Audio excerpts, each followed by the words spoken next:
Hey guys, welcome back to Pawpaw Storytime. It's another early edition. I think it's still before lunchtime, but I'm out in the country, and instead of waiting until I got home this evening, I figured I'd do it here at my mom's before we left because it's nice to do Christmas stories and a Christmas house. And she's got the Christmases of houses of anybody I know. So I left out, I didn't put in a long description. I probably won't put long descriptions in for the rest of the year. I'll substitute those out for good holiday quotes. And I'm not going to do opening and closing readings throughout the rest of the year. Yep, I think that's it. We did do the movie magic thing in Higginsville at the theater yesterday, and we had a pretty good turnout. We did miss a lot of people. Some of the grandkids were there, a lot of them weren't. Some of the kids were there, and some of them weren't. Everybody that came were glad, and we hope everybody enjoyed themselves. I think it was a pretty good time. I think we're going to try to do it again next year. We're probably going to try to do it maybe the week before Thanksgiving instead of at Christmas, so that we're not competing with so many different family and school events and holidays and stuff. Guess that's it. We're still reading from our Little House Christmas collection here. The one that we got signed by the cast at the 50th anniversary thing that we went to in June. And we're on the Christmas. This is the start. I don't know if it's the start or if it's in the middle of the Plum Creek Christmases. Yeah, this is the start of the new chapter. Well, I don't know if it's a chapter. And the story's built into the chapter. This is from Christmas on Plum Creek. Like my Miss Beetle card is my bookmark. Christmas on Plum Creek. The Ingalls family had packed up the covered wagon once again and moved from the little house on the prairie to the little sod house on the banks of the Plum Creek in Minnesota. 8-year-old Laura is a bit worried that there's no fireplace or chimney in the little sod house, but she and Mary are sure that Santa Claus will find them anyway, and they know just what they want for Christmas this year until Ma helps them understand the special meaning of Christmas wishes. This story is called The Christmas Horses. Grasshopper weather was strange weather. Even at Thanksgiving, there was no snow. The door of the dugout was wide open while they ate Thanksgiving dinner. Laura could see across the bare willow tops far over the prairie to the place where the sun would go down. There was not one speck of snow. The prairie was like soft yellow fur. The line where it met the sky was not sharp now. It was smudged and blurry. Grasshopper weather, Laura thought to herself. She thought of grasshoppers' long folded wings and their high-jointed hind legs. Their feet were thin and scratchy. Not a lot of pictures in this one, but I'll show all of them to you guys like I always do. Their heads were hard, their large eyes on the corners, and their jaws were tiny and nibbling. If you caught a grasshopper and held him and gently poked a green blade of grass in his jaw, they nibbled it fast. They swiftly nibbled in the whole grass blade till the tip of it went into them and was gone. Thanksgiving dinner was good. Pa had shot a wild goose for it. Ma had to stew the goose because there was no fireplace, no oven in the little stove, and she had made dumplings in the gravy. There were corn dodgers, mashed potatoes. There were butter and milk and stewed dried plums, and three grains of parched corn lay beside each tin plate. At the first Thanksgiving dinner, the poor pilgrims had nothing to eat but 3 parched grains of corn. Then the Indians came and brought them turkeys, so the pilgrims were thankful. Now, after they had eaten their good big Thanksgiving dinner, Laura and Mary could eat their grains of corn and remember the pilgrims' parched corn was good. It crackled and crunched, and its taste was sweet and brown.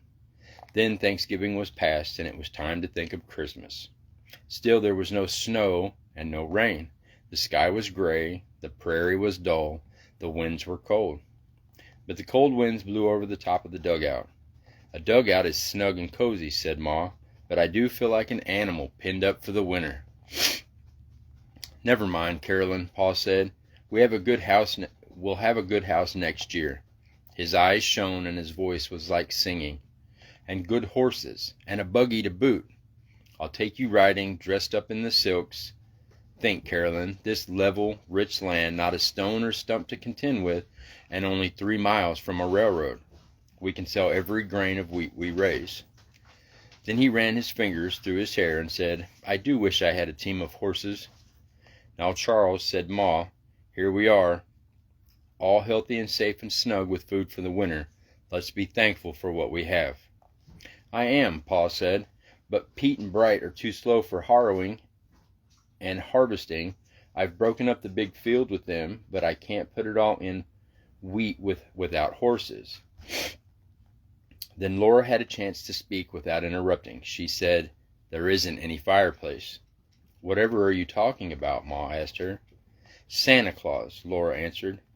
Eat your supper, Laura. Let's not cross bridges till we come to them, said Ma. Laura and Mary knew that Santa Claus could not come down a chimney where there was no chimney. One day Mary asked Ma how Santa Claus would come. Ma did not answer. Instead she asked, what do you girls want for Christmas? She was ironing. One end of the ironing board was on the table and the other on the bedstead. Pa had made the bedstead that high on purpose. Carrie was playing on the bed, and Laura and Mary sat at the table. Mary was sorting quilt blocks, and Laura was making a little apron for the rag doll, Charlotte. The wind howled overhead and whined in the stovepipe, but there was no snow yet.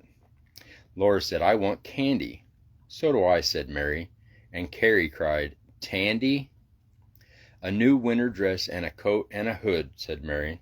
So do I, said Laura, and a dress for Charlotte. And Ma lifted the iron from the stove and held it out to them.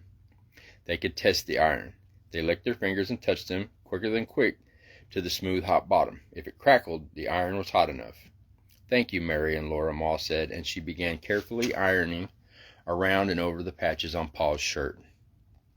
Do you know what Pa wants for Christmas? They did not know. Horses, Ma said. Would you girls like horses? Laura and Mary looked at each other. I only thought, Ma went on, if we all wished for horses, nothing but horses, then maybe... Laura felt queer. Horses were every day. They were not for Christmas. If Pa got horses, he would trade for them. Laura could not think of Santa Claus and horses at the same time. Ma, she cried, there is a Santa Claus, isn't there? Of course there's a Santa Claus, said Ma. She set the iron on the stove to heat it again. The older you are, the more you know about Santa Claus, she said. You are so big now. You know he can't just be one man, don't you? You know he is everywhere on Christmas Eve. He's in the big woods, and in Indian Territory, and far away in New York State, and here. He comes down all the chimneys at the same time. You know that, don't you? Yes, Ma, said Mary and Laura. Well, said Ma, then you see, I guess he is like angels. Mary said slowly, and Laura could see that just as well as Mary could. Then Ma told them something else about Santa Claus. He was everywhere, and besides that, he was all the time. Whenever anyone was unselfish, that was Santa Claus. Christmas Eve was the time when everybody was unselfish. On that one night, Santa Claus was everywhere, because everybody all together stopped being selfish and wanted other people to be happy. And in the morning, you saw what that had done. If everybody wanted everybody else to be happy all the time, then would it be Christmas all the time? Laura asked. And Ma said, yes, Laura. Laura thought about that. So did Mary. They thought they looked at each other, and they knew what Ma wanted them to do. She wanted them to wish for nothing but horses for Pa. They looked at each other again, and they looked away quickly, and they did not say anything. Even Mary, who was always so good, did not say a word. That night after supper, Pa drew Laura and Mary close to him in the crook of his arms. Laura looked up at his face, and then she snuggled against him and said, Pa, what is it, little half-pint of sweet cider? Pa asked, and Laura said, Pa, I want Santa Claus to bring... What? Pa asked. Horses, said Laura, if you will let me ride them sometimes. So do I, said Mary, but Laura had said it first. Paul was surprised. His eyes shone soft and bright at them. "Would you girls really like horses?" he asked them. "Oh, yes, Pa." "In that case," said Pa, smiling, "I have an idea that Santa Claus will bring us all a fine team of horses." That settled it. They would not have any Christmas, only horses. Laura and Mary soberly undressed and soberly buttoned up their nightgowns and tied their nightcap strings. They knelt down together and said, "Now I lay me down to sleep. I pray the Lord my soul to keep. If I should die before I wake, I pray the Lord my soul to take. And please bless Pa and Ma and Carrie and everybody, and make me a good girl forever and ever. Amen." Quickly, Laura added in her own head, "And please make me only glad about the Christmas horses forever and ever. Amen again." She climbed into bed, and almost right away she was glad. She thought of horses sleek and shining, of how their manes and tails blew in the wind, how they picked up their swift feet and sniffed the air with velvety noses, and looked at everything with bright, soft eyes, and Pa would let her ride them. Pa had tuned his fiddle, and now he set it against his shoulder. Overhead the wind went wailing lonely in the cold dark, but in the dugout everything was snug and cozy. Bits of firelight came through the seams of the stove and twinkled on Ma's steel knitting needles and tried to catch Pa's elbow. In the shadows the bow was dancing, on the floor Pa's toe was tapping, and the merry music hid the lonely crying of the wind. This one's called A Merry Christmas. Next morning, snow was in the air. Hard bits of snow were leaping and whirling in the howling wind. Laura could not go out to play. In the stable, Spot and Pete and Bright stood all day long eating the hay and straw. In the dugout, Pa mended his boots while Ma read to him again the story called Millbank. Mary sewed, and Laura played with Charlotte. She could let Carrie hold Charlotte, but Carrie was too little to play with paper dolls. She might tear one. That afternoon, when Carrie was asleep, Ma beckoned Mary and Laura. Her face was shining with a secret. They put their heads close to hers, and she told them they could make a button string for Carrie's Christmas. They climbed onto the bed and turned their backs to Carrie and spread their laps wide. Ma brought them her button box. The box was almost full. Ma had saved buttons since she was smaller than Laura. She had buttons her mother had saved when her mother was a little girl. There were blue buttons, red buttons, silvery and goldy buttons, curved-in buttons with tiny raised castles and bridges and trees on them, twinkling jet buttons, painted china buttons, striped buttons, and buttons like juicy blackberries, and even one tiny dog head button. Laura squealed when she saw it. "Shh!" Ma shushed her, but Carrie did not wake up. Ma gave them all the buttons to make a button string for Carrie. After that, Laura did not mind staying in the dugout. When she saw the outdoors, the wind was driving snowdrifts across the bare frozen land. The creek was ice, and the willow tops rattled. In the dugout, she and Mary had their secret. They played gently with Carrie and gave her everything she wanted. They cuddled her and sang to her and got her to sleep whenever they could. Then they worked on the button string. Mary had one end of the string, and Laura had the other. They picked out the buttons they wanted and strung them on the string. They held the string out and looked at it and took off some buttons and put on others. Sometimes they took off every button and started again. They were going to make the most beautiful button string in the world. One day, Ma told them that this was the day before Christmas. They must finish the button string that day. They could not get Carrie to sleep. She ran and shouted, climbed on benches, and jumped off and skipped and sang. She did not get tired. Mary told her to sit like a little lady, but she wouldn't. Laura let her hold Charlotte, and she jounced Charlotte up and down and flung her against the wall. Finally, Ma cuddled her and sang. Laura and Mary were perfectly still. Lower and lower Ma sang, and Carrie's eyes blinked until they shut. When softly Ma stopped singing, Carrie's eyes popped open and she shouted, "More, Ma, more!" But at last she fell asleep. Then quickly, Laura and Mary finished the button string. Ma tied the ends together for them, and it was done. They could not change one button more. It was a beautiful button string. That evening after supper, when Carrie was sound asleep, Ma hung her clean little pair of stockings from the table edge. Mary and Laura, in their nightgowns, slid the button string into one stocking. Then that was all. Mary and Laura were going to bed when Pa asked them, "Aren't you girls going to hang your stockings?" "But Laura said, "I thought Santa Claus was going to bring us horses." "Maybe he will," said Pa, "but little girls always hang up their stockings on Christmas Eve, don't they?" Laura did not know what to think. Neither did Mary. Ma took 2 clean stockings out of the clothes box, and Pa helped them hang it beside Carrie's. Laura and Mary said their prayers and went to sleep wondering. In the morning, Laura heard the fire crackling. She opened one eye the least bit and saw lamplight and a bulge in her Christmas stocking. She yelled and jumped out of bed. Mary came running too, and Carrie woke up. In Laura's stocking and in Mary's stocking there were little paper packages just alike. In the packages was candy.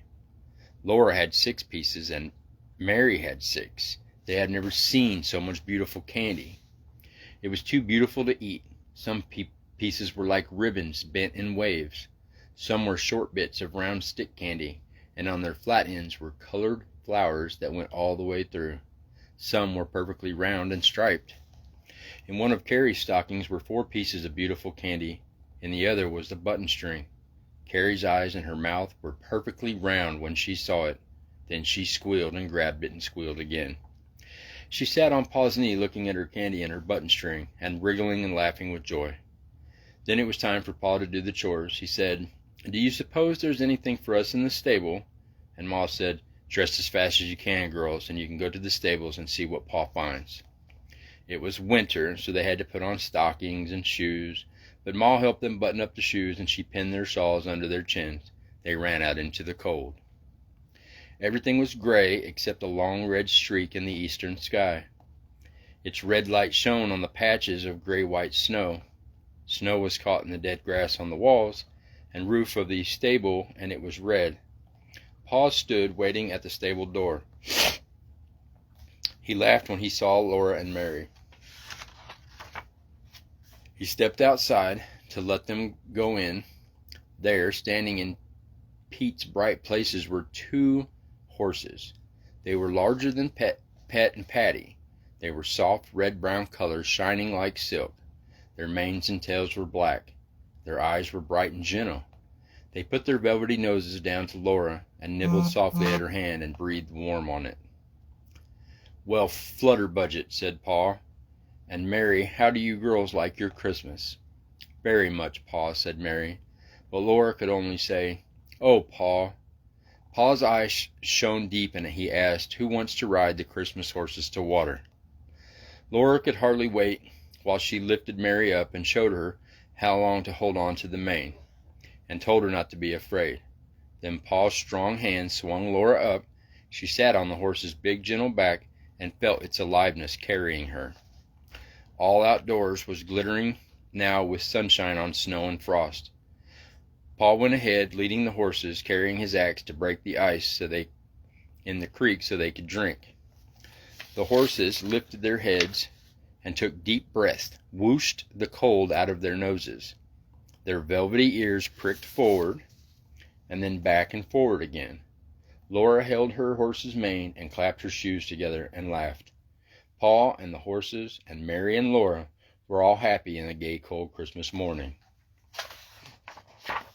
That's the end of that one. That's the last picture. And then next week we'll be starting on the story called Surprise. And I've got a thing here to read to you guys before we close. There's a little candle, straight and tall, shining its light upon us all. When the night is dark, then you will see just how bright the light can be. And we are going to cut this one short. I don't have much else to say or do or to read. Just that I'm proud of you guys for being exactly who you're supposed to be, and you're the only one that gets to decide that. And our minds, just like our books, work better when they're open. I love you guys very much. Hope to see you all very soon. Bye.